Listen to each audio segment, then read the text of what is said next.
behind the scenes that many of you don't see, one patient at a time, that demonstrates the value of care being closer and often better by far. Jamie?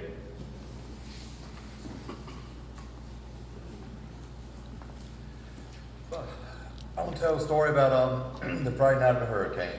On September 14th, we were very well prepared for the storm. The hospital had all preparations were made for it. We were ready. Well, that night it was starting to get really windy before sundown, and my family was safe with my in-laws, and I decided to go to the hospital to see if there was anything I could do to help and be there in case I couldn't get there due to road conditions or wind or whatnot, because we didn't know how bad the storm was going to be. Well, on my way there, I was at the traffic circle right behind the hospital. The staff didn't know I was coming in, and I get a phone call from our charge nurse, Mr. Ryan Cole. He said, "Jamie, I need your help." I said, "What's wrong?" He said, "I've got a severely injured child or a young man who I cannot get out." He said, "He's got to go to Charlotte, he's got to have neurosurgery, and I can't get him transferred." I said, "Ryan, I'm 5 minutes away, I'll be there in a few minutes." So I got in, immediately consulted with Ryan, found out what was going on, and then spoke with Dr. Beckman, one of the finest ER physicians I've ever worked with. Amen. Told me how grave these injuries were. He had bleeding in his brain, not in one area, but in two areas. He had a skull fracture, things were dire. He needed neurosurgery, he needed it now. Well, what Ryan told me when he called me was, he said, "Look, we got to get him out of here now."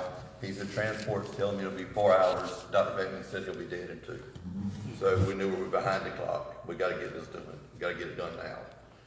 So I came in immediately. We had some of the greatest nurses I've ever worked with taking care of Jadon in the ER. So there was no need for me to go in the room. He had the greatest nurses that he could have. So his medical care, nursing care was well under control.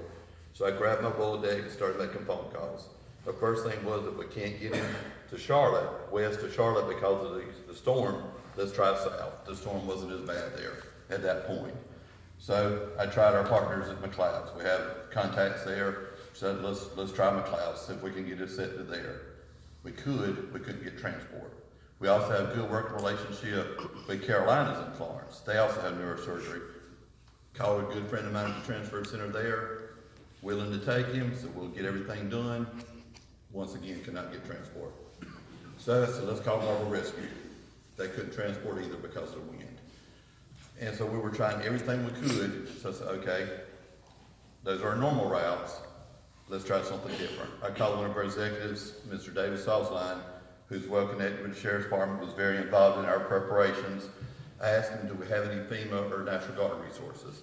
He said, I'm pretty sure we do. So I called the EOC, the County Emergency Command Center, Operating Center, and spoke to Robert Sampson there. Said we did have several vehicles from the National Guard, but none capable of the kind of transportation that we needed. So Robert and I started talking. So he's the director of emergency services here in Scotland County. So he said, if you can get him to Moore, he said, normally the rule was that we're not going to leave the county during the storm. And once the winds got to a certain point, we're going to be transported off. He said, if you can get him a set at Moore, we have an 1.5-hour window to get there and back. He said, I'll give you an ambulance, we'll go to Moore. He said, after an 1.5 hours, the winds will be 70 miles an hour, we'll be shut down. So we immediately started trying to get Jadon to Moore, to neurosurgery there. The surgeon there said he wasn't credentialed to take care of pediatrics. Dr. Beckman explained he'll be 18 in 2 months. So we were fighting that battle. In the meantime, I looped in my director, let her know what was going on, and then I contacted our CMO, Dr. Cheryl Davis. I said, look, this is what we got going on. We're trying our best. We were not going to sit and let Jadon's condition deteriorate without doing something. We were trying to do everything we could. Dr. Lanuti, one of our general surgeons, I think he just came through the ER. I don't think anybody called him, but he was in the right place at the right time. He got wind of what was going on. Said, you know what? If we absolutely worst case scenario can't get him out of here, we'll do a craniotomy here in the emergency room. Dr. Beckman said, not in the emergency room in Scotland, not in the emergency room, but here. And Dr. Beckman said, I'll assist. So I talked to Dr. Davis about that. She spoke with Dr. Lanuti. She got back on the phone with me. She said, Jamie, I trust Dr. Lanuti. He has the skills needed. Let him do what he needs to do to save this man's life. So we were going that route, still trying to get transportation. So I said, you know what, if we can't get to Moore, let's cut our time in half. let's load up with Scotland County EMS and meet the transport from Charlotte halfway, 3/4 of the way, something, say 15, 20, 30 minutes. Robert Sampson at Scotland County EMS was well on board with that. He said, I need a respiratory therapist, and I said, you'll have a nurse, respiratory therapist, I'm sure I can get 1 or 2 doctors to go. I'm sure Dr. Beckman or Dr. Lanuti will go, or both. I said, we'll get this done. So we thought we had a plan. Transport out of Charlotte said no. They said, we won't do that. Said, it's just, the conditions are too bad. I said, we got to cut time here. They wouldn't work with me. They wouldn't do it. But we tried everything we could to get him out of there as fast as we could. At one point, me and Dr. Lanuti went and got a backboard and put it back in Suburban to see if it was fit. He said, will you go to Charlotte with me? I said, we will have another long conversation with Dr. Davis. And she said, if we can do it, then we'll do it. But we were not going to sit on this young man and let his condition get worse. And thankfully, transport did get there in time. And he was able to make it to Charlotte and get the care he needed. And let's Jadon come up and tell his side of the story.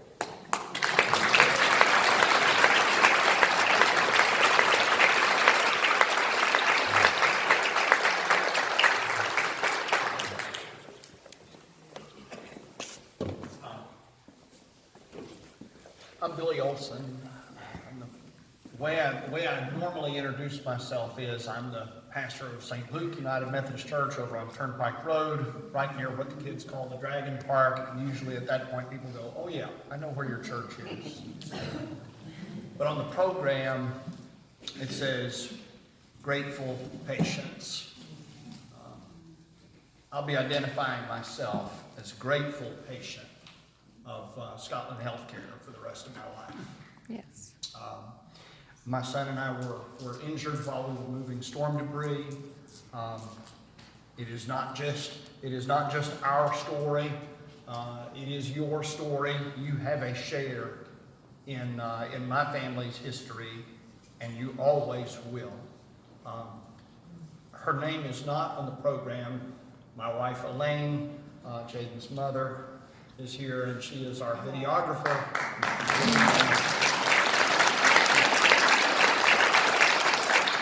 And she was with us every step of the way also. But the one with the best story is my boy. So,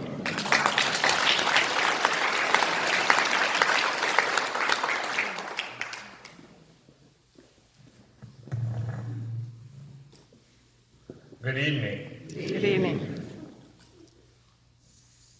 Dad, you're gonna make me cry, darn it. I didn't die, I'm right here. It's amazing to me just sitting here listening to his background story and Dad's background story, because I don't remember that night. I was having the best dream of my life. I was out. But just hearing that just proves to me even more how God puts us all in the positions that we are at so that we can do His will and His plan. It's amazing to me how God had just put everyone in their particular spots that night so that I may survive. I feel blessed because of that. Thank y'all so much. I had prepared like a 30-minute sermon to preach. But when I walked in, they said, you just got to do 5-7 minutes. I was like, that was a tree branch that I did dodge. Pretty good. But they laid out the story pretty well. I was in bad shape. Heading to Charlotte, had 2 brain bleeds. They got me in surgery. When I woke up from surgery, I couldn't move my right arm, there you go, or my right leg at all. I couldn't walk or move my hand at all. It was like a dead fish. Couldn't do anything. 42 days of therapy later, I was out of the hospital. I could move my hand a little bit, but I couldn't do much with it. And it was looking down. Matthew 19:26 says, but with me, with God, nothing shall be impossible. And the impossible being, just yesterday I graduated and finished all of my therapy. They have declared my right arm and my right leg to be fully healed.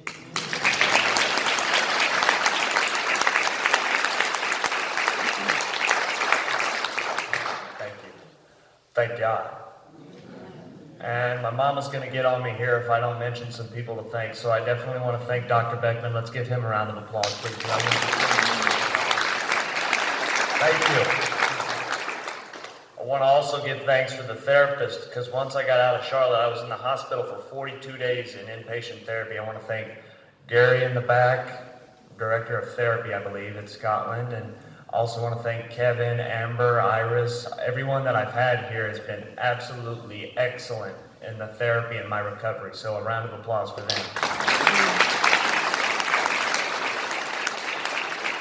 They've helped me to get back to a normal life. A normal life enough that, and this was going to be a lot cooler. I had some pictures to show, but you're just going to have to picture it in your mind. I was able, through all of their therapy, to put this jersey on senior night and score on my senior night of basketball.